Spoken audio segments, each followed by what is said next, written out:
अच्छा जी, हमने जो आज करना है ना, मैंने आपको एमसीक्यूज कराने हैं ग्रुप 2 के, और हमने टोटल 20 एमसीक्यूज करने हैं।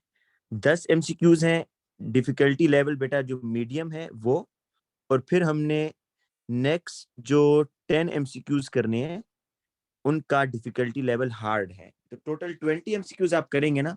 जब बाज बच्चे मुझे कह रहे हैं कि स्ट्रक्चरल क्वेश्चन कराएं थ्योरी के, तो बेटा थ्योरी के क्वेश्चन मैं आपको सेंड करूंगा at the end of class. तो अगर आप एमसीक्यूज कर लेंगे तो थ्योरी तो आपसे बहुत जल्दी हो जाएगा ना, वो तो ज्यादा आसान होता है स्ट्रक्चरल क्वेश्चन। तो अब हम बेटा स्टार्ट करते हैं पहले मीडियम लेवल से और फिर हार्ड से, ठीक है? फिर आपने मुश्किल वाले एमसीक्यूज भी करने हैं। सबसे पहले क्वेश्चन नंबर 1 पर आ जाएंगे। क्वेश्चन नंबर 1 में कह रहे कि when a firework is let, a fuel and an oxidising agent react. Oxidising agent पता है क्या होता है? विच डोनेट्स द ऑक्सीजन, जो ऑक्सीजन डोनेट करता है उसको आप कहते हैं ऑक्सीडाइजिंग एजेंट। या ये भी कह सकते हैं विच गेन्स द इलेक्ट्रॉन, जो इलेक्ट्रॉन गेन करता है, या जो ऑक्सीजन डोनेट करता है उसको आप ऑक्सीडाइजिंग एजेंट बोलेंगे। एक मिनट बेटा, मैं जरा एक बच्चे को लिंक शेयर कर दूं।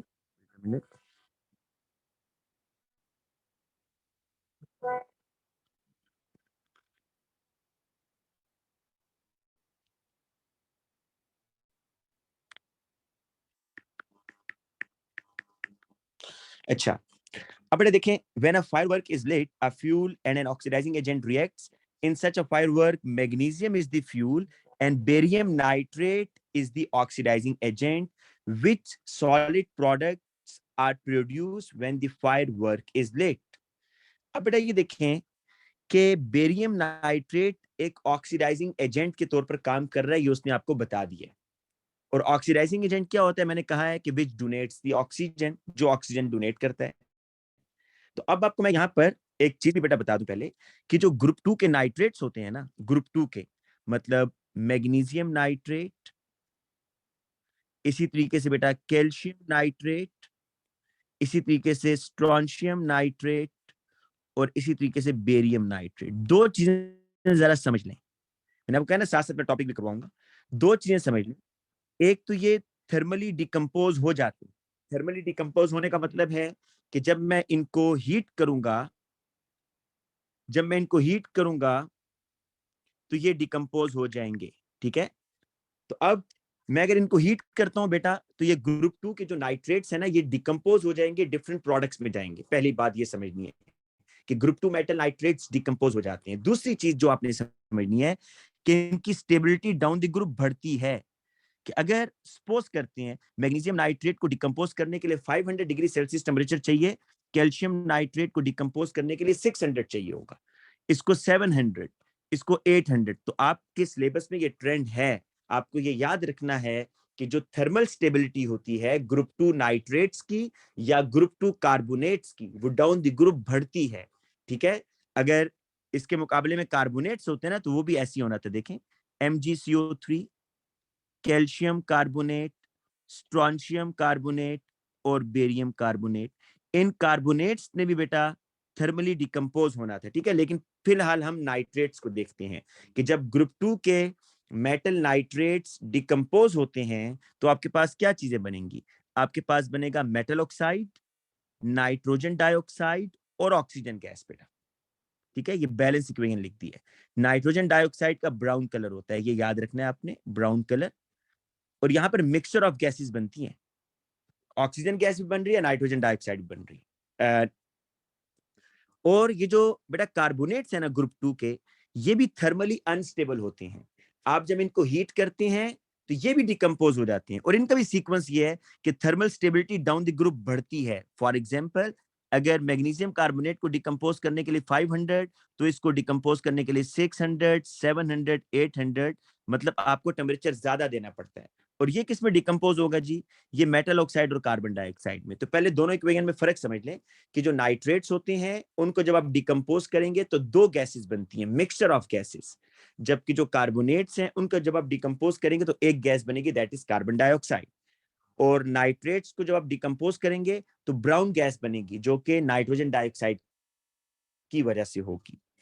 अब आपको वो ये कह रहा है, अब क्वेश्चन में दोबारा आए, कि आपने बेटा ये जो फायरवर्क होते हैं ना, ये जो पटाखे आप बजाते हैं, फायरवर्क्स में magnesium is the fuel, magnesium fuel होगा, और barium nitrate is the oxidising agent, कि इस मैग्नीशियम को बर्न करने के लिए ऑक्सीजन कौन प्रोवाइड करेगा बेटा? ऑक्सीजन प्रोवाइड करेगा बेरियम नाइट्रेट। तो उसका क्वेश्चन समझ आ रहा है आपको, कि फायरवर्क जब होता है तो मैग्नीशियम फ्यूल है, मैग्नीशियम को बर्न करना है, तो barium nitrate is the oxidising agent. Oxidising agent होता है जो ऑक्सीजन डोनेट करता है। तो आप जरा देखिए ना, ये जो बेरियम नाइट्रेट है, आप जब इसको हीट करेंगे तो ये डिकम्पोज होगा ना बेरियम ऑक्साइड में, नाइट्रोजन डाइऑक्साइड में, और ऑक्सीजन गैस में। तो ये ऑक्सीजन गैस प्रोवाइड कर रहा है या नहीं कर रहा? बेरियम नाइट्रेट कर रहा है ना। तो बेरियम नाइट्रेट जब डिकम्पोज होगा तो बेरियम ऑक्साइड, नाइट्रोजन डाइऑक्साइड और ऑक्सीजन गैस बनेगी। अब आगे चलें जी। अब वो कह रहा है कि which solid products are produce when the firework is lit. Lit का मतलब है जलना, जब वो बर्न होगा तो कौन से सॉलिड प्रोडक्ट बनेंगे? ये देखें जी, अब आप यहां से देखें, ये आपका एमसीक्यू है। एक बेरियम नाइट्रेट था और एक मैग्नीशियम था। देखिए बेरियम नाइट्रेट को तो आपने हीट करके डिकम्पोज जब किया तो बेरियम ऑक्साइड बना, नाइट्रोजन डाइऑक्साइड बना, ऑक्सीजन बना। ये जो ऑक्सीजन ऊपर बना है ना बेटा, ये ऑक्सीजन को बर्न करने में हेल्प करेगा, और क्या बनेगा? MgO, मैग्नीशियम ऑक्साइड बनेगा। तो बेटा जरा देखिएगा क्या क्या चीजें बनी है जी। ऑक्सीजन तो यूज हो गया ना, ऑक्सीजन यूज हो गया, ये चीजें आपके पास बनी है। बेरियम ऑक्साइड बना है, नाइट्रोजन डाइऑक्साइड बना है, और MgO बना है ना। अब आप देखें वो क्या कह रहा है। वो कह रहा है which solid products are produced when the firework is let. Barium oxide बना है, ये देखें जी, बना है बिल्कुल। मैग्नीशियम ऑक्साइड बना है जी, बिल्कुल बना है, ये देखें मैग्नीशियम ऑक्साइड। मैग्नीशियम नाइट्रेट तो नहीं बना ना, तो 1 and 2 only, B is the answer. देखिए अच्छा खासा अभी ये मीडियम लेवल हम कर रहे हैं, ये देखें आपके सामने है, ये मैंने मीडियम लेवल अभी निकाला, और इसमें कितना ट्रिकी एमसीक्यू है, आपको कितनी इंफॉर्मेशन पता होनी चाहिए इसके लिए, कि पहले बेरियम नाइट्रेट जो ऑक्सीडाइजिंग एजेंट है वो अपना ऑक्सीजन डोनेट करेगा, और वो जो ऑक्सीजन डोनेट कर रहा है वो मैग्नीशियम यूज करेगा और मैग्नीशियम ऑक्साइड बनेगा। और पहले आपको इक्वेशन भी पता होनी चाहिए नाइट्रेट्स की थर्मल स्टेबिलिटी की, राइट। क्वेश्चन नंबर 2 पर आ जाएंगे। क्वेश्चन नंबर 2 आप फौरन कर लेंगे, क्योंकि अभी मैंने ऊपर डिस्कस किया है कि जो थर्मल स्टेबिलिटी है ना बेटा, वो डाउन द ग्रुप बढ़ती है। ये बात फिर लिख लें कि ग्रुप 2 के जो मेटल नाइट्रेट्स हैं, ग्रुप 2 के मतलब magnesium nitrate, calcium nitrate, strontium nitrate, नहीं बेटा नाइट्रोजन डाइऑक्साइड और मैग्नीशियम रिएक्शन नहीं करते। माहा एक स्टूडेंट क्वेश्चन पूछ रही है कि जो नाइट्रोजन डाइऑक्साइड है और ये मैग्नीशियम रिएक्शन करेंगे? नहीं भाई, मैग्नीशियम प्योर ऑक्सीजन से रिएक्शन करेगा ना, मैग्नीशियम NO2 से क्यों रिएक्शन करेगा? तो मैग्नीशियम मेटल जो है ना, ये ऑक्सीजन से रिएक्शन करेगा। अच्छा अब बेटा नेक्स्ट क्वेश्चन पर आए, तो आपको मैं पहले ट्रेंड फिर बता दूं। ये जो हमने बेरियम नाइट्रेट, बेटा ये नाइट्रेट का मैंने आपको ट्रेंड बताया था कि थर्मल स्टेबिलिटी, बेटा NO2 मेटल से रिएक्शन नहीं करता ना, ऑक्सीजन मेटल से रिएक्शन करता है। ये तो बहुत कॉमन सी चीज है, आपने ओ लेवल में ही पढ़ा होगा कि ग्रुप 1 के मेटल्स और ग्रुप 2 के मेटल्स ऑक्सीजन से रिएक्शन करते हैं। नहीं करते क्या? सोडियम ऑक्सीजन से रिएक्शन करेगा, मैग्नीशियम ऑक्सीजन से रिएक्शन करता है, एल्यूमिनियम आप पीरियोडिसिटी में भी पढ़ चुके हैं कि मेटल्स रिएक्ट विद ऑक्सीजन। ये आपने कहीं नहीं पढ़ा कि मेटल्स रिएक्ट विद NO2। ठीक है, NO2 रिएक्शन करता है लेकिन मेटल के साथ नहीं, वो वाटर के साथ करेगा और नाइट्रस एसिड बनाएगा। अब बेटा देखें, ये जो ग्रुप 2 के मेटल नाइट्रेट्स है ना, इनकी थर्मल स्टेबिलिटी, इसमें जो मोस्ट स्टेबल है, मोस्ट स्टेबल,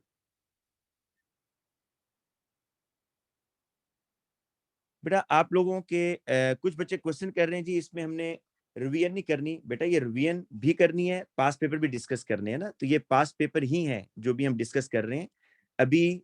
मैं आपको ग्रुप 2 में क्योंकि इतना कोई मेन कंटेंट नहीं है, ठीक है, तो मैं ये कंटेंट आपको साथ साथ कराता जा रहा हूँ कि ये थर्मल स्टेबिलिटी ऑफ नाइट्रेट, फिर सॉल्युबिलिटी आ जाएगी। जब ऐसे टॉपिक्स आएंगे जिसमें मेन कंटेंट है जैसा कि पीरियोडिसिटी ग्रुप 17, तो उसमें पहले मैं आपको आधे घंटे में थ्योरी कराऊंगा और देन आपको पास पेपर पे लेकर आऊंगा। तो ये एमसीक्यूज पास पेपर ही है ना बेटा, स्ट्रक्चरल क्वेश्चन तो ज्यादा आसान है करना, लेकिन वो भी हम करेंगे। ठीक है, सिर्फ इनऑर्गेनिक के एमसीक्यूज आर मोर हार्डर। जो थ्योरी है ना बेटा वो आसान है, वो इतनी मुश्किल नहीं है, लेकिन एमसीक्यूज इनऑर्गेनिक के ज्यादा आसान है। At the end of class मैं क्या करूंगा, आप लोगों को ग्रुप 2 के जो स्ट्रक्चरल क्वेश्चन है वो आप लोगों को सेंड कर दूंगा विद मार्क स्कीम। वो आप लोग बैठ के करेंगे, जहां प्रॉब्लम होगा वो ग्रुप में सेंड करेंगे पिक्चर लेकर, ठीक है। लेकिन अभी फिलहाल हम एमसीक्यूज करेंगे, और इस एमसीक्यूज को सॉल्व करने के बाद थ्योरी आप खुद करने के काबिल हो जाएंगे, ठीक है। और ईयरलीज हम बेटा आखिर में करेंगे, जब एक दफा सारे टॉपिक्स हमारे हो जाएंगे। अब इस एमसीक्यू पर आ जाएं दोबारा। नाइट्रेट्स की thermal stability down the group बढ़ती है, ये बात हम डिस्कस कर चुके हैं। उसका क्वेश्चन सुने, which group 2 nitrate require highest temperature to bring about a thermal decomposition. किसको जी डिकम्पोज करने के लिए सबसे ज्यादा टेम्परेचर चाहिए? तो जो सबसे नीचे आ रहा है, मैग्नीशियम, कैल्शियम, स्ट्रोंशियम, बेरियम। तो बेरियम नाइट्रेट को डिकम्पोज करना सबसे मुश्किल होगा। और अगर वो कहता कि सबसे आसानी से कौन डिकम्पोज हो रहा है, तो वो मैग्नीशियम नाइट्रेट होगा, ठीक है। अच्छा, अब क्वेश्चन नंबर 3 पर आने से पहले मैं आपको कुछ यूजेस बताता हूं बेटा। कैल्शियम कार्बोनेट का यूज होता है, ये बिल्डिंग्स बनाने में यूज होता है बेटा, ठीक है।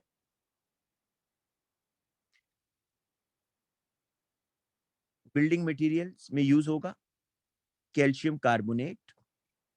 अच्छा, कैल्शियम मैग्नीशियम ऑक्साइड, ये फायर ब्रिक्स के तौर पर यूज होगा, right. Magnesium oxide fire bricks, ये जो आपके फर्नेस होते हैं ना, इसकी इनर कोटिंग के लिए। और जो कैल्शियम आपके पास कार्बोनेट ही है, कैल्शियम कार्बोनेट, इसको आप to increase the to increase the pH of soil. आपको पता नहीं, all carbonates are basic in nature ना, ऑल कार्बोनेट्स आर बेसिक, क्योंकि कार्बोनेट्स के पास एबिलिटी होती है प्रोटॉन गेन करने की, ये प्रोटॉन गेन कर सकता है। तो सॉइल की पीएच बढ़ानी हो तो कैल्शियम कार्बोनेट यूज करते हैं। अच्छा, ये आपने याद करने बेटा यूजेस। कैल्शियम कार्बोनेट को आप यूज करते हैं इन बिल्डिंग मटेरियल्स, मैग्नीशियम ऑक्साइड को आप यूज करते हैं in fire bricks, calcium carbonate को आप सॉइल की पीएच बढ़ाने के लिए भी यूज करते हैं। यहां ये क्वेश्चन है, the diagram shows some application of compound of group 2 elements. Calcium carbonate building material में यूज होता है। Calcium carbonate use as a refractory lining in the furnace नहीं, और calcium carbonate is use to manufacture an agriculture chemical to adjust the soil pH, बिल्कुल use होता है जी। बेटा weak base है ना, हैदर कह रहा है कि ये कैसे पीएच को इंक्रीज करता है। बेटा ये कार्बोनेट्स आर बेसिक, तो आप जब कार्बोनेट्स को वाटर में डालोगे या सॉइल में डालोगे, सॉरी, तो सॉइल में डालने से क्या, कार्बोनेट बेसिक इन नेचर है, सॉइल में आप एक बेस ऐड कर रहे हो, तो क्या पीएच नहीं बढ़ेगी? बिल्कुल बढ़ेगी। जब एसिड रेन होती है तो सॉइल की पीएच कम हो जाती है, तो उस एसिड रेन के इफेक्ट को मिनिमाइज करने के लिए वी ऐड कैल्शियम कार्बोनेट। तो कैल्शियम कार्बोनेट का एक यूज बिल्डिंग मटेरियल, एक use to increase the pH of soil. Magnesium oxide, बेटा मैग्नीशियम ऑक्साइड यूज करते हैं फायर ब्रिक्स के लिए, तो मैग्नीशियम ऑक्साइड के यूज है 5, और कैल्शियम कार्बोनेट का यूज है 1 एंड 3, तो सी इज द आंसर, ठीक है बेटा। तो ये जो क्वेश्चन है इसका ताल्लुक है यूजेस से, ये आपको यूजेस याद होने चाहिए। बेटा कैल्शियम हाइड्रोक्साइड भी यूज करते हैं, बेटा आप कैल्शियम हाइड्रोक्साइड भी यूज कर सकते हैं, लेकिन यहां पर उसने कैल्शियम हाइड्रोक्साइड तो नहीं दिया ना बेटा। अगर कैल्शियम हाइड्रोक्साइड दिया होता नूर, तो उसने भी सॉइल की पीएच को इंक्रीज करना था। कैल्शियम हाइड्रोक्साइड भी सॉइल की पीएच को इंक्रीज करता है, और कैल्शियम कार्बोनेट भी करता है, क्योंकि all carbonates are basic in nature, ये आपको याद रखनी है बात। क्वेश्चन नंबर 4 पर आएंगे। 4 5 मैं इसलिए बेटा छुड़वा रहा हूं क्योंकि ये कैलकुलेशन से रिलेटेड है, ये हम मोल में कर लेंगे। क्वेश्चन नंबर 6, ये देखें अब। इन एग्रीकल्चर लाइन पता है किसको बोलते हैं बेटा? कैल्शियम ऑक्साइड को लाइन बोलते हैं, कैल्शियम ऑक्साइड को, या आप कैल्शियम हाइड्रोक्साइड भी कह सकते हैं, ठीक है। दोनों के लिए ये वर्ड यूज होता है, कैल्शियम ऑक्साइड या कैल्शियम हाइड्रोक्साइड। वैसे जो कैल्शियम ऑक्साइड है उसके लिए एक और वर्ड भी वो यूज करता है, quick lime, that is the calcium oxide. लेकिन वो अलाउ करता है बच्चा अगर लाइन में कैल्शियम ऑक्साइड लिखे या कैल्शियम हाइड्रोक्साइड लिखे। बेटा इन एग्रीकल्चर लाइम मतलब कैल्शियम ऑक्साइड या calcium hydroxide can be added to the soil to change the pH. ये देखें नूर, जो आप बात कर रही थी आगे आ गई है कि कैल्शियम हाइड्रोक्साइड भी यूज किया जाता है सॉइल की पीएच को चेंज करने के लिए। This can be followed by the addition of nitrogenous fertiliser ammonium sulphate. अच्छा जी, वो कह रहा है कि आपने कैल्शियम ऑक्साइड और फिर उसके बाद अमोनियम सल्फेट डाला, this will result in a chemical reaction in the soil. अगर आपने सॉइल में कैल्शियम ऑक्साइड डाला है और अमोनियम देखें कैल्शियम ऑक्साइड आपने क्यों डाला है, ये तो पीएच बढ़ाने के लिए डाला। अमोनियम सल्फेट पता है क्यों डाला है, ये फर्टिलाइजर के तौर पर डाला है ताकि सॉइल की पीएच बढ़ जाए। तो वो कह रहे हैं इन दोनों का आपस में रिएक्शन क्या होगा, तो मैं आपको बताता हूँ कि जो कैल्शियम ऑक्साइड है ये बेसिक इन नेचर है बेटा। और आप में से किसी को पता है कि अमोनियम सल्फेट की नेचर क्या है? This is acidic in nature. कैसे, मैं भी बताता हूँ बेटा। अमोनियम सल्फेट में जो अमोनियम है ना, NH4 plus has the ability to donate the proton. ये देखें NH4 क्या प्रोटॉन डोनेट कर सकता है? नहीं कर सकता, बिल्कुल कर सकता है। तो ammonium is acidic in nature, तो इसलिए बेटा यहां पर इनका रिएक्शन होगा कैल्शियम का, कैल्शियम ऑक्साइड का और अमोनियम सल्फेट का। तो क्या बनेगा देखें, ये कैल्शियम और ये सल्फेट आपस में मिल जाएंगे। पहले तो बनेगा कैल्शियम सल्फेट, और ये जो बेटा आपके पास अमोनियम नजर आ रहा है ना, कितनी दफा है? 2 दफा है। तो अमोनियम क्या करेगा? 2 मोल्स अमोनिया बनाएगा। अमोनियम क्या करेगा? 2 मोल्स अमोनिया बनाएगा और साथ में वाटर बनेगा। ये ऑक्सीजन और ये यहां से 2 हाइड्रोजन, तो ये आपका प्रोडक्ट बन रहा है। तो वो कह रहे हैं जी कि आप अगर सॉइल में कैल्शियम ऑक्साइड और अमोनियम सल्फेट को डालें तो क्या चीजें बनती हैं।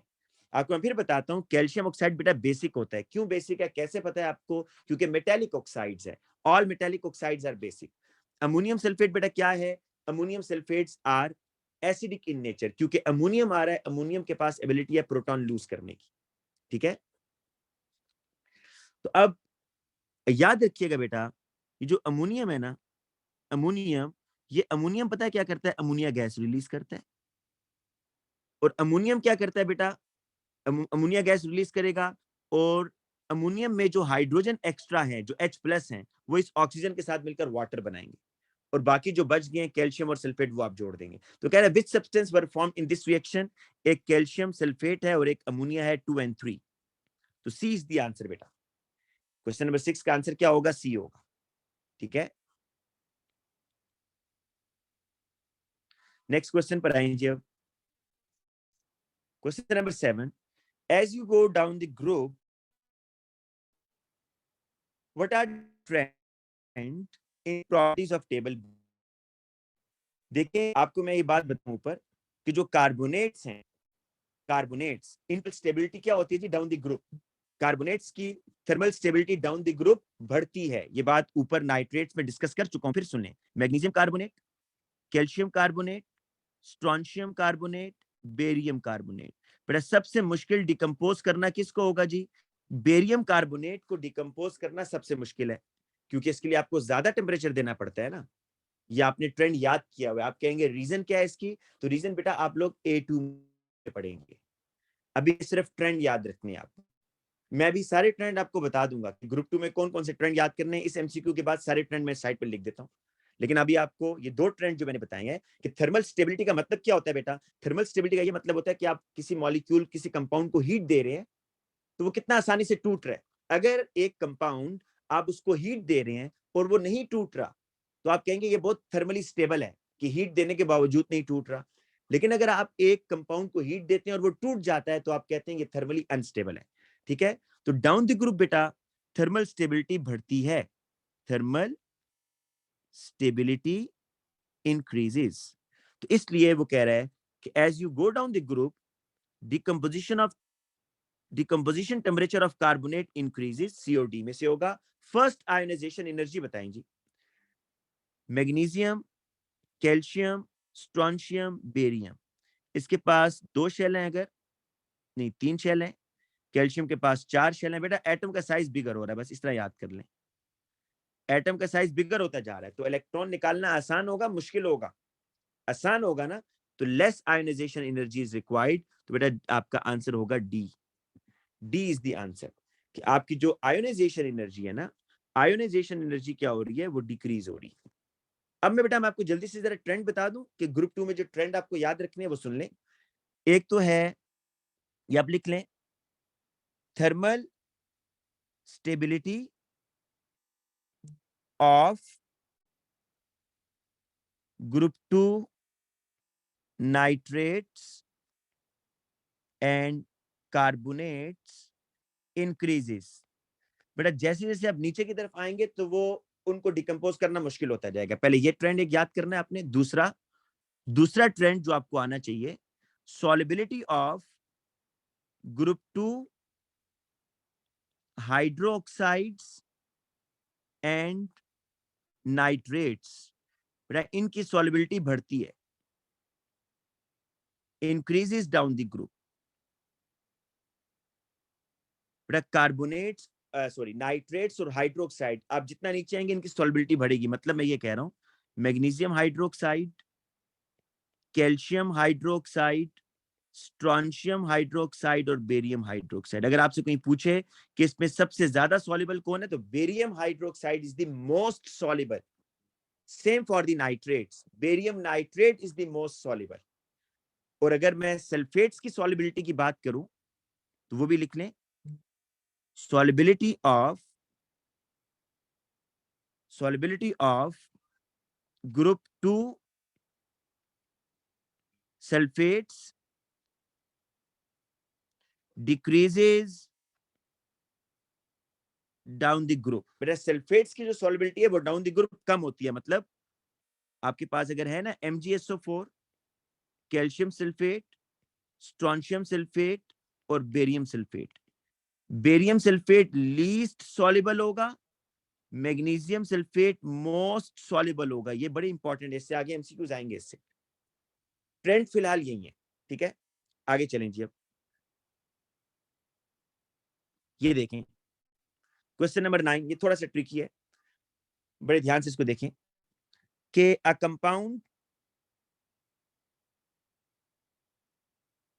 Compound was thermally decompose. Thermally decompose का मतलब आप हीट करके डिकम्पोज कर रहे हैं to a constant mass. Constant mass मतलब आपने कंपाउंड को हीट किया. हीट करने के बाद आपने ये देखना होता है बेसिकली, ये असल में एक्सपेरिमेंट में जो बच्चे प्रैक्टिकल जिनने किया उनको ये वर्ड बड़ा अच्छा समझ आ रहा होगा कि आप ना, ये आपके पास टेस्ट ट्यूब है और उसमें ये आपका सॉलिड है. ठीक है, आप इसको बेटा हीट कर रहे हैं. हीट करके ना आप इसको डिकम्पोज कर रहे हैं अपने कंपाउंड को. अच्छा, अब आपको ये नहीं पता कि जी इसमें सारी गैसेस निकल गई हैं या नहीं निकली. तो आप 5 मिनट हीट करने के बाद ना मैस इसका देखेंगे कि मैस कितना है. सपोज करते हैं 5 ग्राम मैस रह गया. फिर आप 1-2 मिनट हीट करें दोबारा और दोबारा मैस देखें, क्या मैस 5 ग्राम ही है. अगर मैस चेंज नहीं हो रहा, इसका मतलब है जितनी गैसेस ने रिलीज होना था हो चुकी हैं. तो इसलिए वो कह रहा है कि आपने सॉल्ट को हीट करना है. कांस्टेंट मैस का मतलब है कि कंप्लीटली आपने सॉल्ट को हीट करना है. ठीक है, अच्छा. फिर वो कह रहा है जी कि a compound was thermally decomposed to constant mass. This gave off a colorless gas that reacted with lime water. ये देखिए, इसने बड़ा इंपॉर्टेंट हिंट आपको दिया जी. सिकंदर बेटा आप क्लास में हैं तो भी 1 मिनट.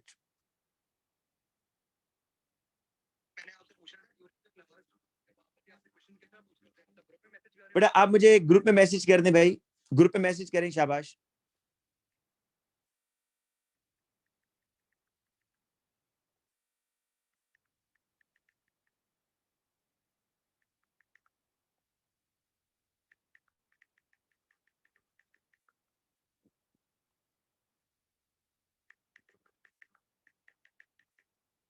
अच्छा बेटा, अब देखें, उसने कहा है कि ये जो आपने कंपाउंड को हीट किया है उससे जो गैस निकली है ना, उसने lime water that reacted with lime water. Lime water को उसने मिल्की कर दिया. तो वो कौन सी गैस होती है जो लाइम वाटर को मिल्की करती है? वो वो कार्बन डाइऑक्साइड है.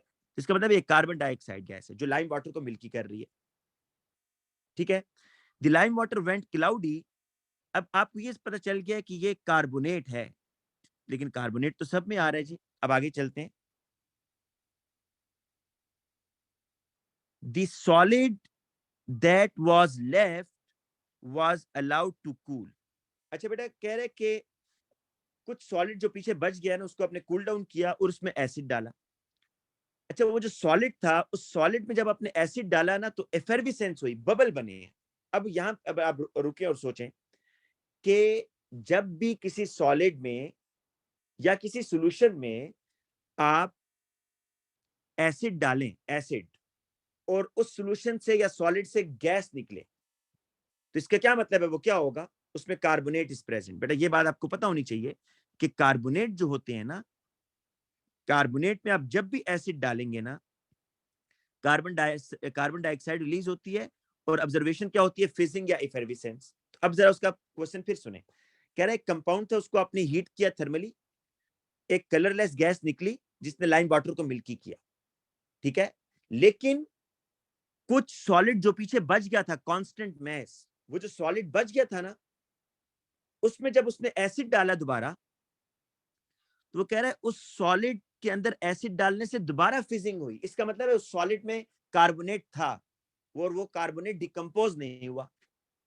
इसका मतलब ये हुआ कि आपके पास टेस्ट ट्यूब में दो तरह के कार्बोनेट्स थे, एक कार्बोनेट डिकम्पोज हो गया, दूसरा नहीं हुआ। क्योंकि देखिए ना, जो कार्बोनेट डिकम्पोज हुआ इनिशियली, उसने तो लाइम वाटर को मिल्की कर दिया, लेकिन वो कह रहा था कि जो सॉलिड बच गया है ना, उसमें जब आपने एसिड डाला तो दोबारा फिजिंग हुई। इसका मतलब है कि वो जो सॉलिड बचा हुआ है उसमें भी कार्बोनेट था। अब आप बताएं कि व्हाट वाज द मिनरल, वो कौन सा मिनरल होगा। अब सी तो बिल्कुल भी नहीं है। क्यों बेटा, सी क्यों नहीं है? क्योंकि वो कह रहा था कि आपने जब थर्मली डिकम्पोज किया और सारी गैस निकाल दी, ठीक है, सारी गैस निकाल दी है, तो अगर आप कैल्शियम कार्बोनेट को थर्मली डिकम्पोज करें तो पीछे क्या बचता है, कैल्शियम ऑक्साइड। कैल्शियम ऑक्साइड, अगर आप कैल्शियम ऑक्साइड में एसिड डालेंगे ना, तो नो फिजिंग, कोई फिजिंग नहीं होगी, तो इसलिए ये नहीं है। अच्छा, बी भी बिल्कुल नहीं है। क्यों? ये देखें जी, बी के अंदर क्या है, बी के अंदर है मैग्नीशियम कार्बोनेट और मैग्नीशियम हाइड्रोक्साइड है। आप अगर बेटा इसको हीट करते हैं तो ये मेटल ऑक्साइड बनेगा, साथ में कार्बन डाइऑक्साइड बनेगा, ठीक है। और मैग्नीशियम हाइड्रोक्साइड जो है, ये जब डिकम्पोज होगा तो इसका भी मैग्नीशियम ऑक्साइड बन जाएगा, वाटर वेपर्स बन जाएंगे, बस। अब आप इसके अंदर अगर एसिड डालें इस मिक्सचर में, तो कहीं से कार्बन डाइऑक्साइड निकलेगी, बिल्कुल भी नहीं निकलेगी। तो बी सी बिल्कुल भी नहीं है बेटा। देखिए, मैंने आपको पहले कह दिया कि क्वेश्चन की स्टेटमेंट पढ़ने के बाद मुझे समझ आ गया कि इस टेस्ट ट्यूब में दो तरह के कार्बोनेट्स हैं, क्योंकि एक कार्बोनेट शुरू में डिकम्पोज हो गया, एक नहीं हुआ, एक को डिकम्पोज करना मुश्किल था। अब आपके पास ऑप्शन है डी और ए में से। बेटा देखिए, मैंने आपको थर्मल स्टेबिलिटी भी बताई ना, कि down the group thermal stability क्या होती है जी, इंक्रीज होती है। Magnesium carbonate, calcium carbonate, strontium carbonate और barium carbonate, harder to decompose और इजी टू डिकम्पोज। अब देखें, क्या आप ये नहीं समझते कि आपके टेस्ट ट्यूब में एक मैग्नीशियम कार्बोनेट होगा और एक बेरियम कार्बोनेट होगा? क्योंकि देखें, अगर ये दो कार्बोनेट्स होते आपके टेस्ट ट्यूब में, एक MgCO3 और एक बेरियम कार्बोनेट, और आप हीट करेंगे, तो बताएं कौन सा कार्बोनेट डिकम्पोज होगा, मैग्नीशियम या बेरियम? दोनों तो नहीं होंगे, क्योंकि दोनों एक टेम्परेचर पर तो नहीं होते। इसलिए आपको पता होगा कि मैग्नीशियम कार्बोनेट ने डिकम्पोज होना है, बेरियम कार्बोनेट डिकम्पोज नहीं होगा, क्योंकि ये थर्मली स्टेबल है। तो मैग्नीशियम कार्बोनेट डिकम्पोज हो गया, फिर उसने ऊपर से जब एसिड डाला तो इस एसिड ने बेरियम कार्बोनेट से रिएक्शन किया होगा। तो आप नहीं कह रहे बेटा ए इज द आंसर। अब डी क्यों नहीं है? डी में देखें, ये मैग्नीशियम कार्बोनेट और कैल्शियम कार्बोनेट दोनों साथ साथ हैं, इनके दरमियान इतना गैप नहीं है। तो अगर मैग्नीशियम कार्बोनेट डिकम्पोज हो रहा है तो साथ में कैल्शियम भी डिकम्पोज हो रहा होगा, इसमें इतना गैप ही नहीं आ रहा। लेकिन मैग्नीशियम और बेरियम कार्बोनेट एक दूसरे से काफी दूर हैं। मैग्नीशियम कार्बोनेट अनस्टेबल है, बेरियम कार्बोनेट स्टेबल है। इसलिए जो इसका आंसर होगा that is a, D is not the answer. D क्यों आंसर नहीं है बेटा?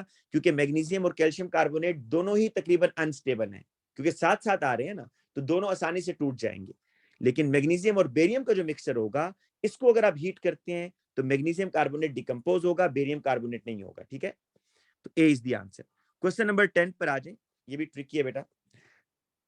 अच्छा बेटा, बास बच्चे कह रहे हैं जी क्वेश्चन नंबर 8 की हमने वो लेनी है। क्वेश्चन नंबर 8 बेटा, ये मैंने सॉल्व नहीं करवाया ना, क्वेश्चन नंबर 8 इसको छोड़ दें। अगर आपने खुद से सॉल्व करना है तो इसको कर लीजिएगा। इसका आंसर मैं आपको बता देता हूँ, बी है, ठीक है, बी इज द आंसर। अच्छा, क्वेश्चन नंबर 10 पर आ जाइए अब।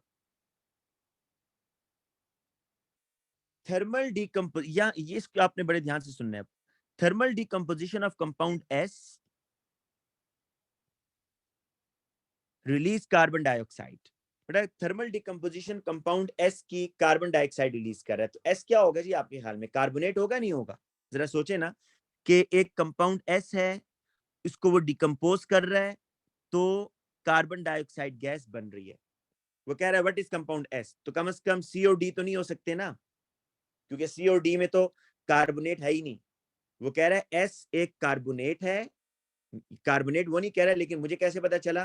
क्योंकि ये कार्बन डाइऑक्साइड रिलीज कर रहा है, it means S is carbonate. अच्छा, सी और डी नहीं है, अब ए बी में से होगा।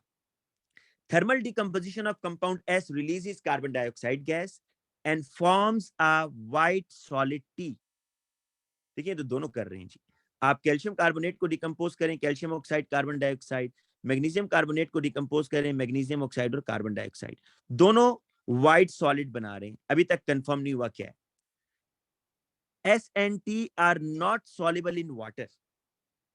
अच्छा, एस और टी जो है ना, वो वाटर में सॉल्युबल भी नहीं है, ठीक है। Compound T is use as a refractory kiln lining, मतलब फायर ब्रिक्स में यूज हो रहा है जी टी।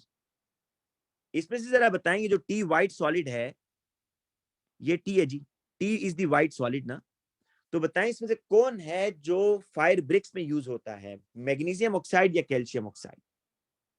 फायर ब्रिक में कौन यूज हो रहा है जी इसमें, मैग्नीशियम ऑक्साइड या calcium oxide? Definitely magnesium oxide. मैंने आपको ऊपर बताया है कि ये फायर ब्रिक में यूज होता है। इट मींस कि आपका जो आंसर होगा वो बी होगा, क्योंकि मैग्नीशियम ऑक्साइड है तो मैग्नीशियम कार्बोनेट से बनेगा, तो बी इज द आंसर। तो इस तरीके से बेटा देखें, आपने इसको पिक करना है। ये तो थे बेटा आसान वाले। अब हम आते हैं कुछ हार्ड एमसीक्यूज पर। पर अभी आपकी ना, आप लोगों ने ये एक दफा मेरे साथ सॉल्व करना है। मैं आपको ये वर्कशीट सेंड करूंगा, आप लोग इसको एक दफा दोबारा करेंगे, फिर आप लोगों का इससे ग्रिप होगी, ठीक है। अच्छा जी, यहाँ बड़े ऑक्साइड्स भी ना इतने अच्छे वाटर में डिजोल्व नहीं होते।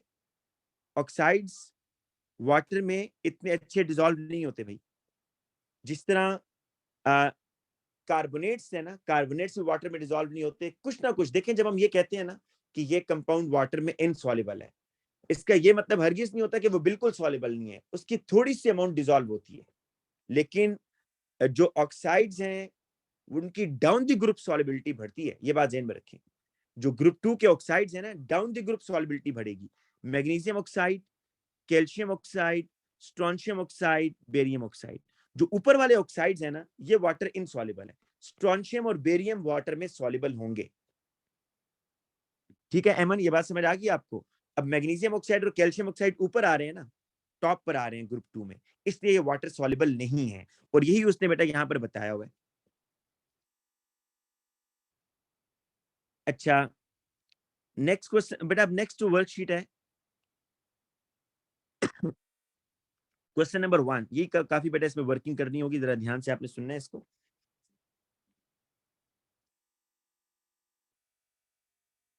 देखें, solid QRS and T are compounds of two different group 2 metals। QRS और T, ये दो different group 2 metals इसमें हैं। A few of the uses of these are detailed below।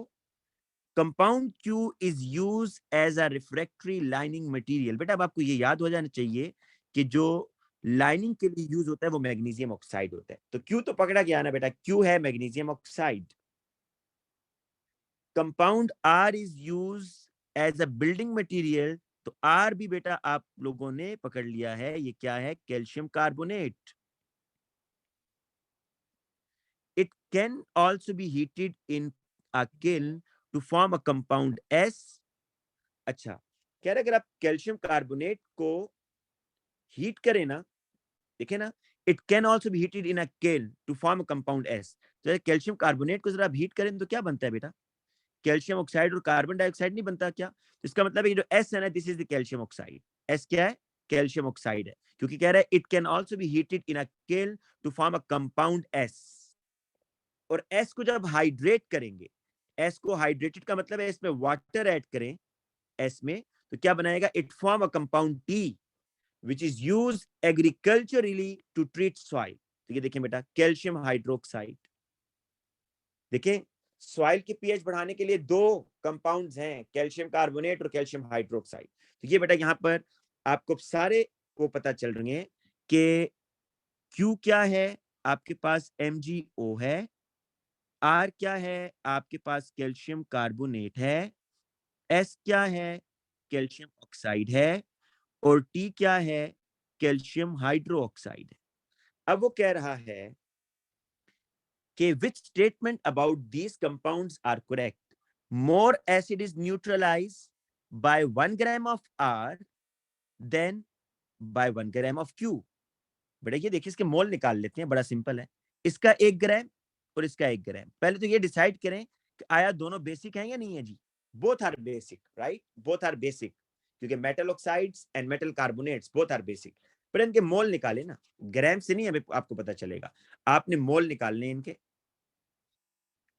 बेटा मैग्नीशियम ऑक्साइड का एटॉमिक मास होता है 24.3 प्लस 16 40.3। बेटा इसका एमआर कितना है जी? 40.3।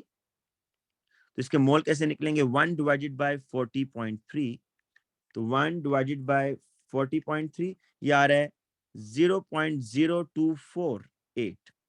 और बेटा कैल्शियम कार्बोनेट का 1 डिवाइडेड बाय 100, कैल्शियम कार्बोनेट का एमआर 100 होता है, ठीक है? तो 1 डिवाइडेड बाय 100 0.01। बताएं जी ज्यादा मोल किसके आ रहे हैं? मैग्नीशियम ऑक्साइड के ज्यादा मोल्स आ रहे हैं ना।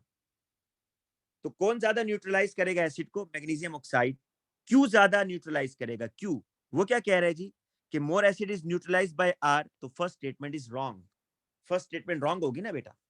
वो कह रहा है कि more acid is neutralise by R, हालांकि आपने देखा कि क्यू को ज्यादा एसिड न्यूट्रलाइज करना है क्योंकि इसके ज्यादा मोल्स हैं। सेकंड स्टेटमेंट पर आए,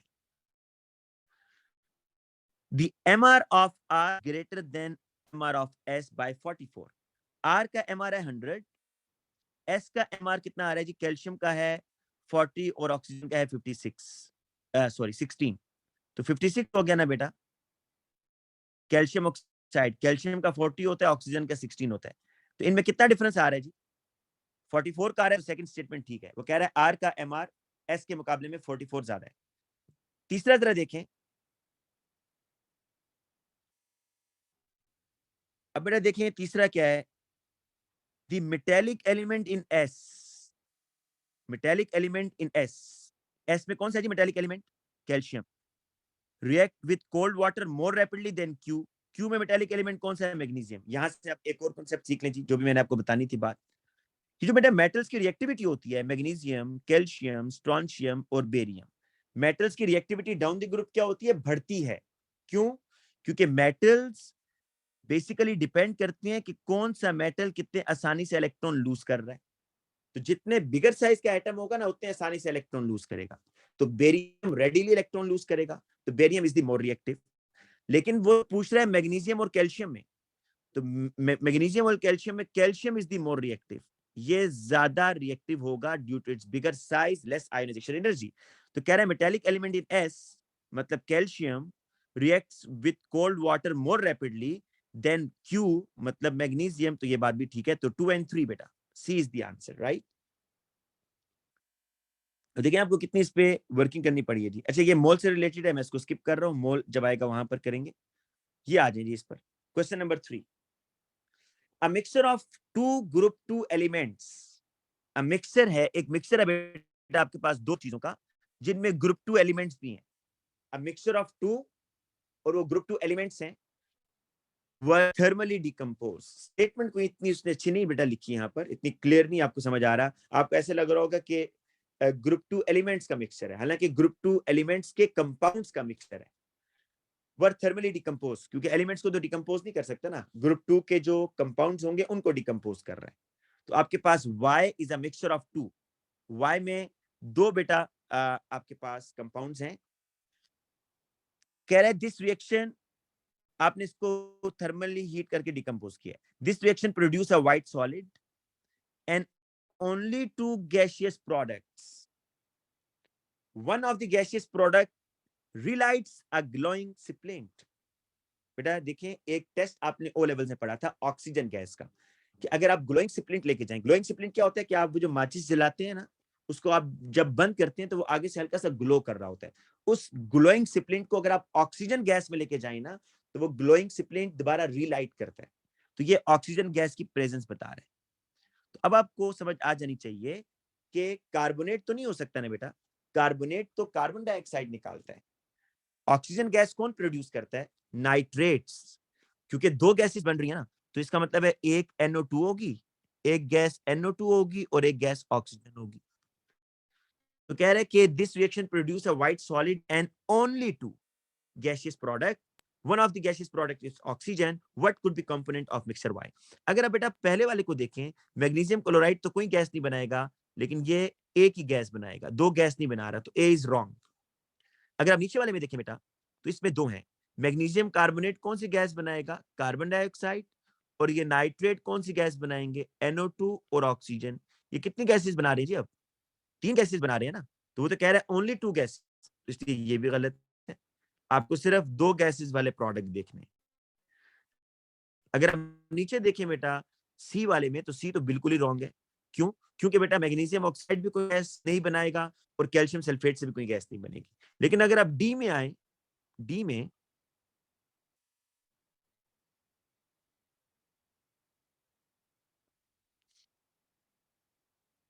डी बेटा आपके पास देखिए मिक्सचर है ना, उसने ऊपर कहा था कि Y is a mixture, magnesium nitrate और कैल्शियम नाइट्रेट।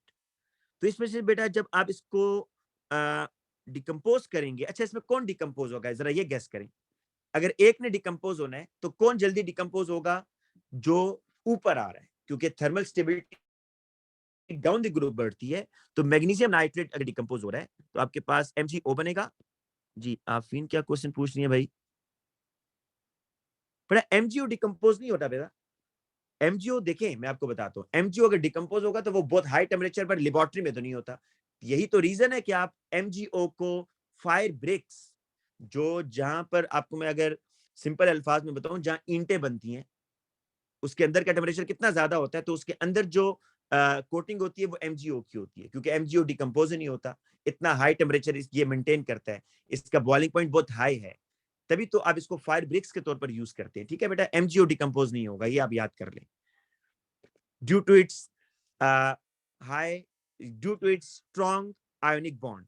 अच्छा बेटा, अब मैग्नीशियम नाइट्रेट जो है, ये जब डिकम्पोज होगा तो मैग्नीशियम ऑक्साइड बनेगा, O2 बनेगा और NO2 बनेगा। तो आपको नजर आ रहा है बेटा कि डी इज द आंसर ना, क्योंकि इसमें आपके पास दो गैसेस बन रही हैं, ऑक्सीजन एंड NO2, तो डी आपका आंसर होगा। अच्छा क्वेश्चन नंबर 4 पर आए जी। क्वेश्चन नंबर 4 कह रहा है कि thermal decomposition of anhydrous magnesium nitrate, इसको डिकम्पोज करते हैं जी। MgNO3 whole twice, it gives MgO plus 2NO2 plus half O2। Magnesium nitrate को जब आप डिकम्पोज कर रहे हैं तो व्हाइट सॉलिड बन रहा है, NO2 गैस बन रही है और O2 गैस बन रही है। S इज ऑक्सीजन, S क्या है जी? आपके पास ऑक्सीजन है, इसको S कह रहे हैं, तो फिर R NO2 होगा ना। कह रहा है व्हाट इज द रेशियो, इनमें रेशियो क्या है भाई? आप पता है क्या करें, इनके जरा MR निकाल लें। NO2 का MR कितना होता है जी? नाइट्रोजन का होता है, जरा आप लोग कैलकुलेट करें ना खुद। नाइट्रोजन का होता है 14 और ऑक्सीजन का 16 2 32, और इस सारे को 2 से मल्टीप्लाई करना है आपने, क्योंकि 2 मोल है ना। कितने मोल आ रहा है? 2 मोल आ रहा है, तो 46 टाइम्स 2 कर दें, 92 आ रहा है। 2 मोल NO2 का मैस कितना आ रहा है? 92। हाफ मोल ऑक्सीजन का कितना मैस आएगा भाई? 16। ठीक है, मतलब हाफ है ना, तो आप इनको 2 इंटू 16 करें तो आपको समझ आ जाएगी 32 डिवाइडेड बाई 2 हो रहा है, तो 16 है जी। ये आपके पास 16 आ रहा है। आपने इनकी रेशो लेनी है, रेशो कहते हैं डिवाइड करने को, डिवाइड करना है। ठीक है, मैस ऑफ R और मैस ऑफ S। देखिए रेशो कैसे लेंगे, NO2 है और ये O2 है, इसका मैस आ रहा है 92, इसका मैस आ रहा है 16। देखें दो तरीके होते हैं, वैसे तो रेशियो इस तरह ली जाती है, जो स्मॉलर वैल्यू होती है उससे डिवाइड करते हैं ना आप, स्मॉलर वैल्यू से। तो आप स्मॉलर अगर कौन सी आ रही है 16, तो 16 से डिवाइड कर दें, ऑक्सीजन क्या है जी, एस है, और नाइट्रोजन क्या है, आर। उसने आर को ऊपर रखा हुआ, नीचे रखा हुआ है बेटा, आर को ऊपर रखा हुआ है ना उसने। तो आप ये देख लें कि आपको ये बाद में फ्लिप करना पड़ेगा, लेकिन चलें पहले इस तरह करके देखें, आपको समझ आनी चाहिए कि ये आर है, NO2 है ऑक्सीजन, तो आपने स्मॉलर वैल्यू से डिवाइड किया, तो आपके पास क्या आ रहा है जी आंसर, यहां पर देखिएगा जरा कैलकुलेटर से, कि 92 डिवाइडेड बाय 16, ये आ रहा है 5.75 और ये 1 आ रहा है, मतलब आर आ रहा है आपके पास 5.75 डिवाइडेड बाय 1। ये तो कोई आंसर नहीं है ना। इसका मतलब ये हुआ, इसका मतलब ये हुआ कि उसने 16 से डिवाइड नहीं किया भाई, उसने 92 से डिवाइड किया, क्योंकि ऊपर 1 आ रहा है ना, ऊपर 1 आ रहा है। तो ये देखें,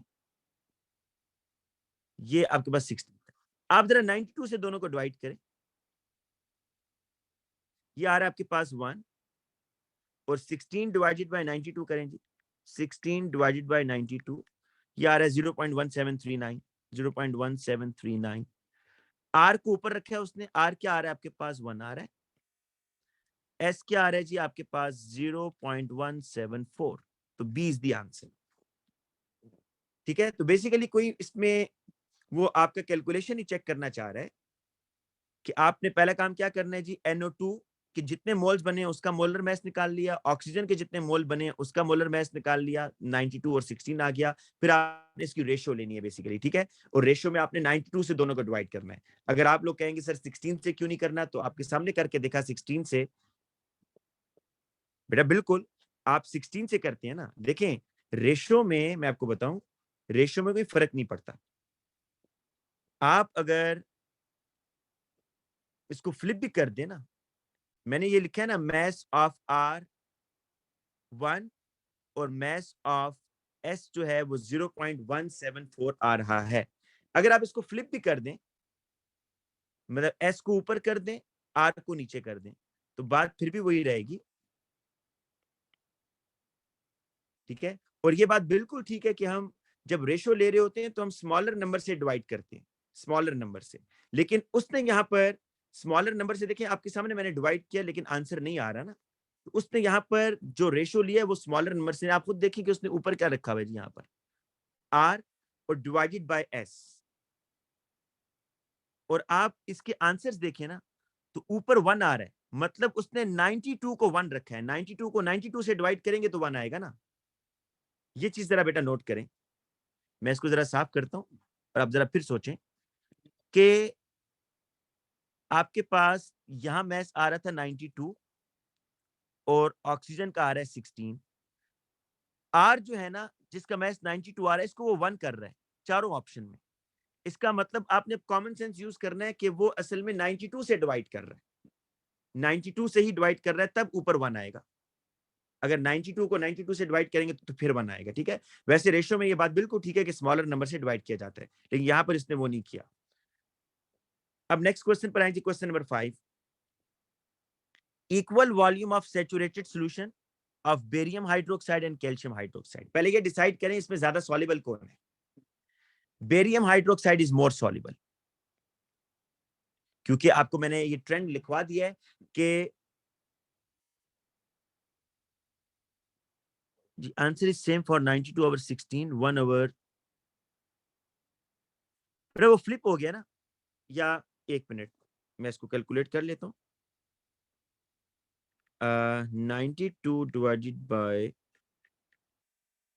5.75 नहीं आ रहा बेटा इसका, अली हमजा।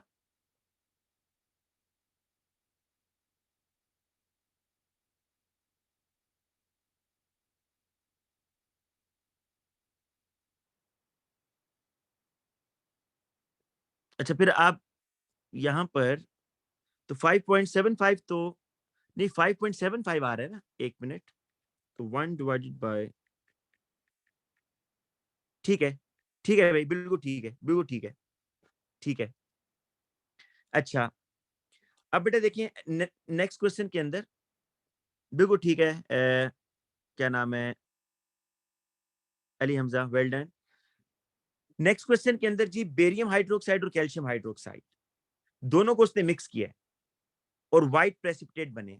आपको ये बात देखनी है कि बेरियम हाइड्रोक्साइड मोर सॉल्युबल है कैल्शियम हाइड्रोक्साइड लेस सॉल्युबल है, क्योंकि डाउन द ग्रुप सॉल्युबिलिटी बढ़ती है। कह रहा है व्हाइट प्रेसिपिटेट वाई फॉर्म्स, तो बताएं ये प्रेसिपिटेट किसके बन रहे होंगे? जो मोर सॉल्युबल है उसके तो नहीं बन रहे होंगे ना, लेस सॉल्युबल के बन रहे होंगे, तो ये वाई कैल्शियम हाइड्रोक्साइड होगा। फिर कह रहा है इस मिक्सचर को फिल्टर किया आपने। अब इस तरह है जी, मैं आपके सामने अगर टेस्ट ट्यूब में बनाऊं, इस तरह की है सिचुएशन कि ये आपके पास कैल्शियम हाइड्रोक्साइड आ गया और ये आपके पास बेटा बेरियम हाइड्रोक्साइड आ गया, राइट? अब वो जब इसको फिल्टर करेगा, अब वो जब इसको फिल्टर करेगा यहां पर ऐसे करके, तो बेटा फिल्ट्रेट के ऊपर यहां जो फिल्ट्रेट है ना, ये नीचे जो आ रहा है, that is the barium hydroxide, और जो रेजिड्यू जो फिल्टर पेपर के ऊपर आएगा that is the calcium hydroxide. ठीक है, ये जरा देखें, the mixture is filtered, mixture को फिल्टर किया, the carbon dioxide is bubble through the filtrate, मतलब आपने कार्बन डाइऑक्साइड को इसमें से पास करवाया बेटा, कार्बन डाइऑक्साइड को इधर भेजा आपने। जब कार्बन डाइऑक्साइड को आपने फिल्ट्रेट में भेजा, तो आपको पता है कि कार्बन डाइऑक्साइड क्या करता है जी, लाइम वाटर को या बेरियम हाइड्रोक्साइड को मिल्की करेगा। ठीक है, कार्बन डाइऑक्साइड जब बेरियम हाइड्रोक्साइड में जाएगा ना, ये देखें, बेरियम हाइड्रोक्साइड और कार्बन डाइऑक्साइड, तो क्या बनेगा? बेरियम कार्बोनेट बनेगा और साथ में वाटर बनेगा। बेटा ये जरा रिएक्शन देख लें फिर, ये बिल्कुल वही रिएक्शन है जो कार्बन डाइऑक्साइड लाइम वाटर को मिल्की करता है। लाइम वाटर की जगह उसने बेरियम हाइड्रोक्साइड लिया। वो कह रहा है जी कार्बन डाइऑक्साइड आपने बेरियम हाइड्रोक्साइड में देना है, तो ये आपके पास यहां क्या बनेगा? बेरियम कार्बोनेट बनेगा, ये मिल्की करता है बेसिकली। तो कह रहे हैं और जी प्रेसिपिटेट बन रहे हैं, प्रेसिपिटेट इसकी वजह से बन रहे हैं ना। तो ये जी क्या है जी? एक तो बेरियम कार्बोनेट है, और वाई क्या है बेटा? कैल्शियम हाइड्रोक्साइड है। तो सी इज द आंसर। देखिए फिर समझ लें, उसने दो सॉल्यूशंस को मिक्स किया, barium hydroxide, calcium hydroxide. Calcium hydroxide क्योंकि वाटर में कम सॉल्युबल होता है, तो इसके बेटा प्रेसिपिटेट बन जाएंगे। फिर उसने इसको जब फिल्टर से पास किया, तो कैल्शियम हाइड्रोक्साइड ऊपर रह गया, ये वाई है आपका, और बेरियम हाइड्रोक्साइड नीचे आ गया। फिर बेरियम हाइड्रोक्साइड में से कार्बन डाइऑक्साइड पास करवाया। जिस तरह कैल्शियम हाइड्रोक्साइड नहीं होता, वो कार्बन डाइऑक्साइड को मिल्की कर देता है, इसी तरह बेरियम हाइड्रोक्साइड कार्बन डाइऑक्साइड को मिल्की करेगा, प्रेसिपिटेट बन जाएंगे बेरियम कार्बोनेट के। नेक्स्ट क्वेश्चन पर आएंगे, question number 6। A colorless solution was formed when metal Y reacted with water. This solution then gave a white precipitate with aqueous sulfuric acid. बहुत ही आसान है, आपको बेटा मैं एक चीज समझा देता हूँ, इसको याद कर लें। जब भी सल्फ्यूरिक एसिड या सल्फेट के डालने से प्रेसिपिटेट बने, तो बेरियम इज प्रेजेंट। मतलब आप पहले ये याद रखें ना कि बेरियम सल्फेट व्हाइट पीपीटी बनाते हैं। बेरियम सल्फेट क्या बनाते हैं जी? White PPT. अगर आपके सॉल्यूशन में बेटा बेरियम आइन है ना, टेस्ट ट्यूब के अंदर क्या है? बेरियम आइन।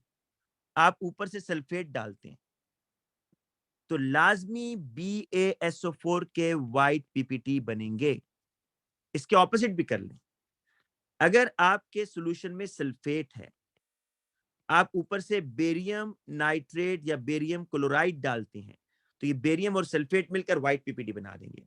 तो बस ये याद रखें कि सल्फेट के डालने से व्हाइट पीपीटी बने तो बेरियम इज प्रेजेंट, सल्फेट के ऐड करने से, सल्फेट के ऐड करने से अगर व्हाइट प्रेसिपिटेट बने, तो समझ जाए बेरियम इज प्रेजेंट। या इसके ऑपोजिट, बेरियम के डालने से, बेरियम के डालने से अगर व्हाइट प्रेसिपिटेट बने, white PPT of BaSO4।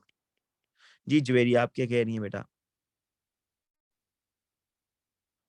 Ji, solubility increase होती है नाइट्रेट और हाइड्रोक्साइड की, सल्फेट की सॉल्युबिलिटी डाउन द ग्रुप कम होती है बेटा, इसलिए देखें बेरियम सल्फेट नीचे आ रहा है तो ये प्रेसिपिटेट बनाएगा।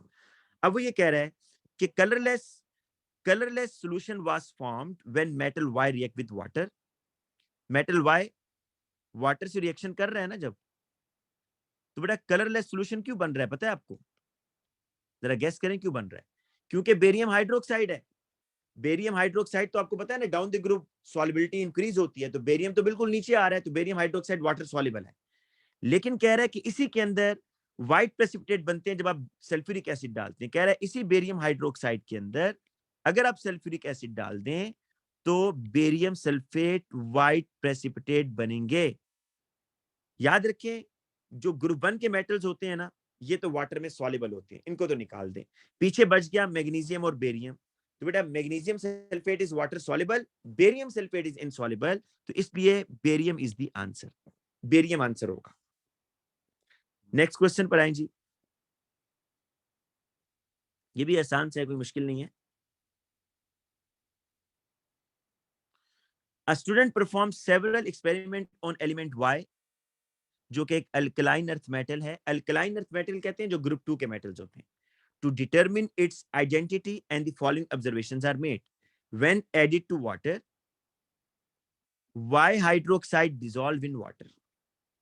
बेटा कह रहा है आपने जब इस एलिमेंट Y हाइड्रोक्साइड को वाटर में डाला, ये डिसॉल्व हो गया है, तो क्या समझ आ रही है जी? ये हाइड्रोक्साइड जो है, अब देखें इधर, magnesium hydroxide, calcium hydroxide, strontium hydroxide और बेरियम, क्या कहते हैं ये कौन सा हाइड्रोक्साइड होना चाहिए जो डिसॉल्व हो रहा है? सारी बात है नीचे वालों में से होना चाहिए, बेरियम या स्ट्रॉन्शियम में से होना चाहिए। सॉल्बिलिटी डाउन द ग्रुप बढ़ रही है हाइड्रोक्साइड की। When added to water, Y sulphate produce precipitate. कह रहे हैं कि जो एलिमेंट है ना वाई, अगर वाई का हाइड्रोक्साइड होगा तो वाटर में सॉल्युबल है, अगर वाई का सल्फेट होगा तो वाटर सॉल्युबल नहीं है। तो क्या होगा बेटा? फिर समझ आ जानी चाहिए आपको, बेरियम सल्फेट मतलब एलिमेंट बेरियम है, क्योंकि बेरियम हाइड्रोक्साइड वाटर सॉल्युबल है, वाटर सॉल्युबल है, और ये वाटर इनसॉल्युबल है, water insoluble. In order to thermally decompose, Y nitrate of more heat is required. Majeed confirm हो गया जी कि देखें down the group thermal stability बढ़ती है, तो बेरियम नाइट्रेट को डिकम्पोज करना सबसे मुश्किल है। देन स्ट्रॉन्शियम, अब कंफर्म हो गया स्ट्रॉन्शियम नहीं है, क्योंकि वो कह रहा है कि जो वाई नाइट्रेट है ना, इसको डिकम्पोज करना ज्यादा मुश्किल है स्ट्रॉन्शियम नाइट्रेट के मुकाबले में। तो स्ट्रॉन्शियम के नीचे तो सिर्फ बेरियम ही आ रहा है, फिर तो बेरियम नाइट्रेट ज्यादा मुश्किल से डिकम्पोज होगा। When burn in oxygen, readily becomes YO, oxygen से रेडिली रिएक्शन करेगा, it means this is barium. ये क्वेश्चन है जी, क्वेश्चन नंबर 8। जरा 2 मिनट लें और इस क्वेश्चन को खुद ट्राई करें बेटा, शाबाश, खुद ट्राई करें इस क्वेश्चन को।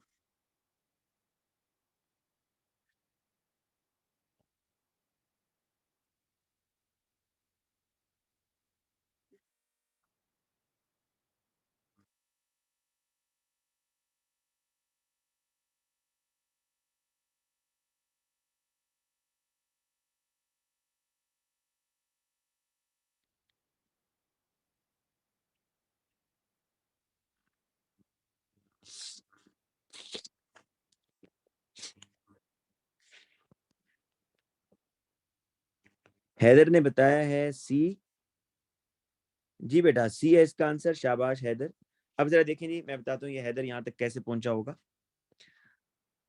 ये देखें, group 2 metal carbonates can be use as a fire retardant, क्योंकि बेटा कार्बोनेट में कार्बन डाइऑक्साइड होती है ना, तो कार्बन डाइऑक्साइड क्या करती है, ऑक्सीजन को एब्जॉर्ब कर लेती है, तो अगर कहीं खुदा ना खास्ता फायर होगी, आग लगी होगी, तो वो बुझ जाएगी, क्योंकि ऑक्सीजन खत्म हो जाएगी, कार्बन डाइऑक्साइड उसको एब्जॉर्ब करेगा।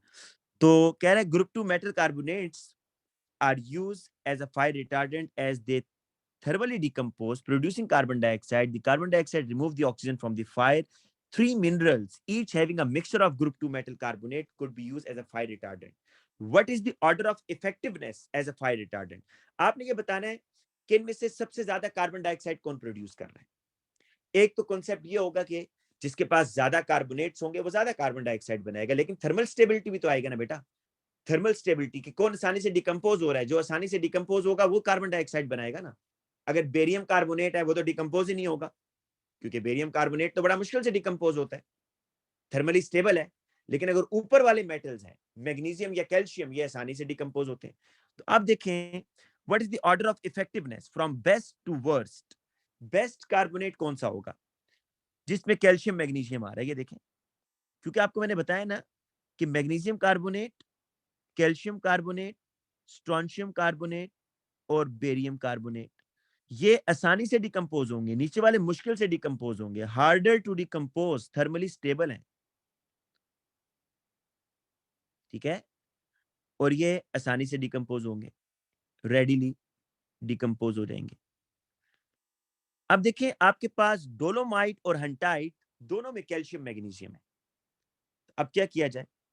अब देखें कि मैग्नीशियम की परसेंटेज कहां ज्यादा है, क्योंकि सबसे आसानी से तो मैग्नीशियम कार्बोनेट टूटेगा ना। तो डोलोमाइट में और हंटाइट में, अगर आप डोलोमाइट में देखें कैल्शियम और मैग्नीशियम 1:1 रेशियो है, लेकिन अगर आप देखें हंटाइट के अंदर मैग्नीशियम और कैल्शियम, मैग्नीशियम 3:1 है मैग्नीशियम कैल्शियम, तो मैग्नीशियम इज मोर इन हंटाइट। इसका मतलब मैग्नीशियम कार्बोनेट जो हंटाइट में है, उस हंटाइट के अंदर मैग्नीशियम कार्बोनेट ज्यादा डिकम्पोज होगा, more carbon dioxide is produce, तो हंटाइट, ये सी और डी में से कोई होगा जी। ठीक है, अब देखें आगे चलते हैं जी। अब सेकंड नंबर पर तो डोलोमाइट ही होगा, क्योंकि देखें डोलोमाइट में कैल्शियम मैग्नीशियम आ रहा है, और बेरियम आने की वजह से ना, क्योंकि बेरियम कार्बोनेट बहुत मुश्किल से टूटेगा, तो बेटा इसका सी इज द आंसर। हैदर ने ठीक बताया था, सी आंसर है। ठीक है, क्वेश्चन नंबर 9, ये भी बेटा कैलकुलेशन से रिलेटेड है, इसको हम स्किप करते हैं। लास्ट क्वेश्चन है ये, इसमें एक नया कॉन्सेप्ट आपको आयोनाइजेशन एनर्जी, चलिए वो भी हमने पहले कर लिया। आयोनाइजेशन एनर्जी आपको एएस में पता है, थोड़ा सा मैं बता दूंगा। मेटल्स की रिएक्टिविटी पहले देख लीजिए। मेटल्स की reactivity, magnesium, calcium, strontium, barium, बताएं जी कौन सा मेटल ज्यादा रिएक्टिव होगा? डाउन द ग्रुप रिएक्टिविटी बढ़ती है, अभी आपको रीजन बताइए कि metals reactivity depends on the donation of electron, कि कौन सा मेटल कितना रेडीली इलेक्ट्रॉन लूज कर रहा है। तो मैग्नीशियम छोटा साइज है, कैल्शियम बिगर साइज, स्ट्रोंशियम और बिगर, बेरियम और बिगर। तो जितना बिगर साइज होगा ना, उतने आसानी से इलेक्ट्रॉन लूज होगा ना। तो बेरियम बेटा सबसे रेडीली इलेक्ट्रॉन लूज करेगा। ठीक है, तो अब अगर आप देखें barium is the more reactive, तो बेरियम ऑक्सीजन से रेडीली रिएक्शन करेगा। तो reaction of barium with oxygen faster faster. ठीक है, तो बी और डी। अब आ जाए आयोनाइजेशन एनर्जी की बात पर। बेटा इलेक्ट्रॉन आपने रिमूव करना है मैग्नीशियम से, कैल्शियम से, स्ट्रोंशियम से और बेरियम से। जी, कहां से इलेक्ट्रॉन आसानी से निकलेगा? जहां पर बिगर साइज होगा, न्यूक्लियस का होल्ड इलेक्ट्रॉन पर कम हो जाएगा, तो बेरियम से आसानी से इलेक्ट्रॉन निकलेगा। तो barium has lower ionisation energy, magnesium has higher, magnesium का साइज स्मॉल है ना। देखिए ये डी मैच कर रहा है नहीं कर रहा, चेक करें। Ionisation energy of magnesium is higher, क्योंकि magnesium has smaller atomic size, less shielding electrons, तो stronger nuclear attraction on the valence electron. First ionisation energy of barium is lower, reaction of magnesium with oxygen is slower, क्योंकि magnesium बेटा एक less reactive metal है ना, छोटे size का atom है, electron lose ही नहीं करेगा, तो लेस रिएक्टिव है, तो इसलिए डी इज द आंसर। अच्छा बेटा इसमें मैं आपको एक और चीज बता दूं जो उसने नहीं पूछी, लेकिन थ्योरी में पूछेगा, जो मैं भी आपसे शेयर करूंगा, स्ट्रक्चरल क्वेश्चंस। एक क्वेश्चन वो ये करता है कि मैग्नीशियम कार्बोनेट है, ये देखिएगा बड़े ध्यान से समझिएगा, मैग्नीशियम कार्बोनेट और H2SO4, इसका रिएक्शन हो रहा है जी। ये मेटल है ना, इस H को रिप्लेस करेगा, क्या बनेगा? MgSO4 बनेगा। और देखें कार्बोनेट है तो कार्बन डाइऑक्साइड बनेगा ना, और साथ में वाटर बनेगा, और ये कंप्लीट रिएक्शन होता है। क्या होता है? Complete reaction. अभी एक और रिएक्शन देखिएगा, ये थ्योरी में पूछता है, इसलिए ध्यान से सुनिएगा।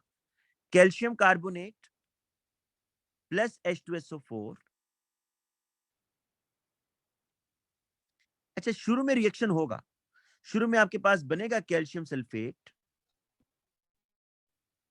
और कार्बन डाइऑक्साइड और वाटर, लेकिन बेटा ये रिएक्शन इनकम्प्लीट है। देखें दोनों में काफी सिमिलरिटीज हैं, सल्फ्यूरिक एसिड के साथ मैं कर रहा हूं, सिर्फ ऊपर वाले में मैंने लिया मैग्नीशियम कार्बोनेट, नीचे में लिया कैल्शियम कार्बोनेट। मैग्नीशियम कार्बोनेट से मैं रिएक्शन कर रहा हूं तो कंप्लीट रिएक्शन हो रहा है, लेकिन जब कैल्शियम कार्बोनेट से मैं रिएक्शन कर रहा हूं तो कंप्लीट रिएक्शन नहीं हो रहा, इनकम्प्लीट रिएक्शन हो रहा है। इसके पीछे क्या लॉजिक है वो सुने। देखिए होता यह है बेटा कि ये आपके पास बीकर है, और ये इसमें है सल्फ्यूरिक एसिड, और ये इसमें बेटा है कैल्शियम कार्बोनेट का एक लंप ऑफ कैल्शियम कार्बोनेट। ठीक है, अब जब इनका रिएक्शन होगा ना, तो क्या बन रहा है बताएं? कैल्शियम सल्फेट बेटा, मैग्नीशियम सल्फेट ना, जरा इसकी आप रिएक्टिविटी ऑर्डर देखिएगा। MgSO4, उबैद ने क्या क्वेश्चन पूछा है भाई?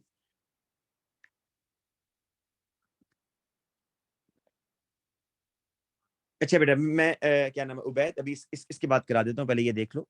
Magnesium sulphate, calcium sulphate, strontium sulphate, barium sulphate. आपको पता है ना डाउन द ग्रुप सॉल्युबिलिटी क्या होती है, कम होती है। तो सबसे ज्यादा सॉल्युबल कौन सा सॉल्ट होगा, magnesium sulphate is the most soluble. लेकिन जैसे से नीचे आएंगे सॉल्युबिलिटी कम होगी। कैल्शियम सल्फेट आपको आपने ओ लेवल्स में याद किया होगा कि 3 सल्फेट्स इनसॉल्युबल हैं, लेड सल्फेट, कैल्शियम सल्फेट, तो उसमें कैल्शियम सल्फेट था। तो कैल्शियम सल्फेट वाटर में बहुत कम डिसॉल्व होता है, हम इसको इनसॉल्युबल कहते हैं। तो बेटा ये जो कैल्शियम सल्फेट बन रहा है ना, ये इनसॉल्युबल है ना, तो इनसॉल्युबल होने की वजह से ना ये एक लेयर बना देगा। देखें ये जो मैं ग्रीन कलर से बना रहा हूं, ये कैल्शियम सल्फेट की लेयर है। जैसे जैसे कैल्शियम सल्फेट बनेगा ये नीचे बैठना शुरू कर देगा जी। This is calcium sulphate. ये क्या है, कैल्शियम सल्फेट है। ये क्या था जी, कैल्शियम कार्बोनेट था, और ऊपर सल्फ्यूरिक एसिड है। अब मुझे ये बताएं, ये जो सल्फ्यूरिक एसिड है और ये जो कैल्शियम कार्बोनेट है, क्या इनका डायरेक्ट कांटेक्ट अब हो रहा है? नहीं हो रहा ना, क्योंकि सल्फ्यूरिक एसिड और कैल्शियम कार्बोनेट के दरमियान एक लेयर आ गई है, कैल्शियम सल्फेट इनसॉल्युबल लेयर। जबकि ऊपर वाले केस में ऐसा नहीं था, क्योंकि मैग्नीशियम सल्फेट वाटर में डिसॉल्व होता है काफी हद तक, इसलिए ऊपर वाला रिएक्शन कंप्लीट है, लेकिन नीचे वाला रिएक्शन इनकम्प्लीट रहेगा। थोड़ी देर होगा, थोड़ी देर के बाद आप देखेंगे आपका कैल्शियम कार्बोनेट डिसॉल्व ही नहीं हो रहा, डिसअपियर ही नहीं हो रहा। इट मींस कि जो कैल्शियम सल्फेट की लेयर है उसने कैल्शियम कार्बोनेट को कोट कर दिया, कोटिंग होगी है कैल्शियम कार्बोनेट की, और सल्फ्यूरिक एसिड से डायरेक्ट कॉन्टैक्ट नहीं हो रहा अब इसका। अच्छा उबैद कह रहे हैं जी लास्ट एमसीक्यू दोबारा करें। बेटा लास्ट एमसीक्यू तो सबसे आसान था उबैद। लास्ट एमसीक्यू ये कह रहा है कि आपने मेटल्स की रिएक्टिविटी बतानी है विद ऑक्सीजन। पहले इन दो को देख लें कि बेरियम या मैग्नीशियम कौन ऑक्सीजन से रेडिली रिएक्शन करेगा। तो आप देखें डाउन द ग्रुप मेटल्स की रिएक्टिविटी क्या होती है, बढ़ती है ना। तो barium is the more reactive, क्योंकि बिगर एटॉमिक साइज है, आसानी से इलेक्ट्रॉन लूज करेगा, लेस आयोनाइजेशन एनर्जी। ये सब चीजें मेटल्स की रिएक्टिविटी को सपोर्ट कर रही है कि मेटल्स मोर रिएक्टिव है। तो barium is the more reactive, तो बेरियम इसलिए फास्टर रिएक्शन करेगा विद ऑक्सीजन, और मैग्नीशियम स्लो करेगा। दूसरी चीज बेटा आयोनाइजेशन एनर्जी की बात कर रहा है, कहां से इलेक्ट्रॉन निकालना आसान है, मैग्नीशियम से इलेक्ट्रॉन निकालना आसान है, कैल्शियम से, स्ट्रोंशियम से, या बेरियम से। तो आपने आयोनाइजेशन एनर्जी जब पढ़ी थी तो उसके फैक्टर्स में से एक बड़ा इंपॉर्टेंट फैक्टर था एटॉमिक साइज या distance of electron from the nucleus. Electron जितना डिस्टेंट होगा ना फ्रॉम द न्यूक्लियस उतना आसानी से निकलेगा। तो आप देखें बेरियम से इलेक्ट्रॉन आसानी से निकलेगा और मैग्नीशियम से मुश्किल से निकलेगा, यहां से आसानी से निकलेगा, इजी है टू रिमूव द इलेक्ट्रॉन। तो जब ये बेरियम से इलेक्ट्रॉन आसानी से निकलेगा तो lesser ionisation energy, lower ionisation energy, और मैग्नीशियम की क्या होगी, हायर आयोनाइजेशन एनर्जी। ठीक है बेटा। तो अब मैं इस तरह करता हूं बेटा, देखिए मेरी बात सुने, मैं आपके सामने टॉपिकल जरा निकाल लूं, एक मिनट। जो ये देखिएगा बेटा,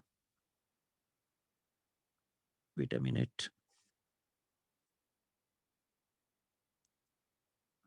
आप जो कह रहे हैं ना ग्रुप 2, मैं भी आपको इसके टॉपिक ये सेंड करता हूं ग्रुप 2 के।